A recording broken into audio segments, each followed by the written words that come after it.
He was going to have to be in this situation. Unfortunately, it was us, and we'll got to move on. I mean, I had to fly to London tomorrow, so you know, I'm gonna hold on this for a long time.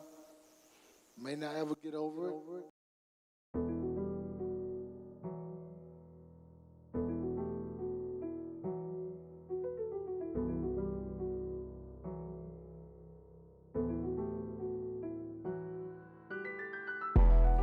YouTube, what's going on? It's your boy Chris from BWC, and you're now boxing with Chris. If it's your first time here, you know you gotta hit that like button, hit that subscribe button, and tune in to the work, man. Talking about today, the topic I've had in hand, and it's took me a while because I wanted to let it marinate.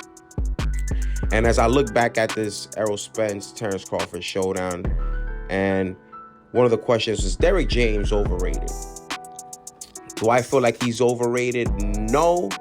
Did he have a bad coaching matchup? Yes, I feel like they came in only with a plan A, and their plan A was their plan A through Z. That's for one. He didn't have no adjustments for Terrence Crawford. Two, when you have a fighter that's never been stopped, because he has Errol Spence, Ryan Garcia, Anthony Joshua, Jermell Charlo, and he has Frank the Ghost Martin. None of those guys until Saturday, Errol Spence was stopped on his watch, but none of those guys have been stopped on his watch. We know Ryan Garcia has been stopped, but he wasn't his trainer at that time, and we know Anthony Joshua has been stopped. None of his fighters have been stopped until this past Saturday, Errol Spence on his watch. So I feel maybe he was kind of hesitant to throw in the towel, maybe let his best fighter of his camp go out on his shield. I get that. But when you have a guy that only won one round and didn't really do much in the fight, never had a good moment, never landed anything solid after the first round, I felt like that fight should have definitely been stopped after the 7th round.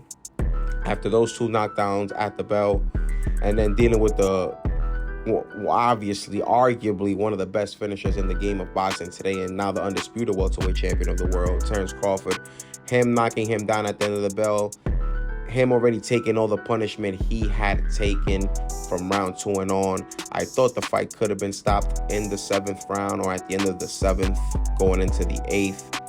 That's the only thing I really could critique on his performance, just not having adjustments. And when the fight was over in the 7th, he could have stopped the fight. He let him go on for 2 more rounds and take unnecessary punishment, especially to a guy that's already been through a lot of car accidents, detached retina, has already fought good competition.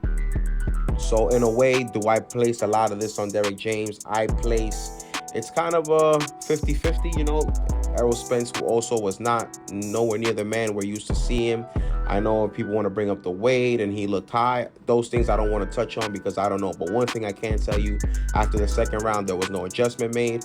And after the 5th, 6th round, after the couple knockdowns and the way Terrence Crawford was just able to land clean shots on him, and those 2 knockdowns, he did not stop the fight. I know sometimes you want to listen to your fighter and let your fighter get in it and motivate him. But sometimes you just have to look reality in the face and just know you don't stand a chance. And he didn't stand a chance. And especially after those 2 knockdowns, every knockdown was a clean knockdown. The first one in the 2nd round, you can maybe say was a flash. But those 2 in the 7th were straight counters right on the button. He was already hurt, taking a lot of punishment. I felt like the fight should have been stopped. So, especially for a trainer of the year, you know, you got to prepare yourself sometimes to make decisions that you don't want and your fighter also may not want. But maybe you live and you learn, but sometimes you just can't play with a man's health, especially with the things Errol Spence has been through. But that's all I got, YouTube. Let me know in the comment section below. Is Derrick James overrated, or did he just have a bad coaching performance against another great coach in Brian Bo McIntyre?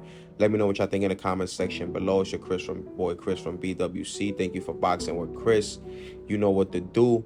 Keep it A more than 92. And I'm going to be back at y'all soon. Peace.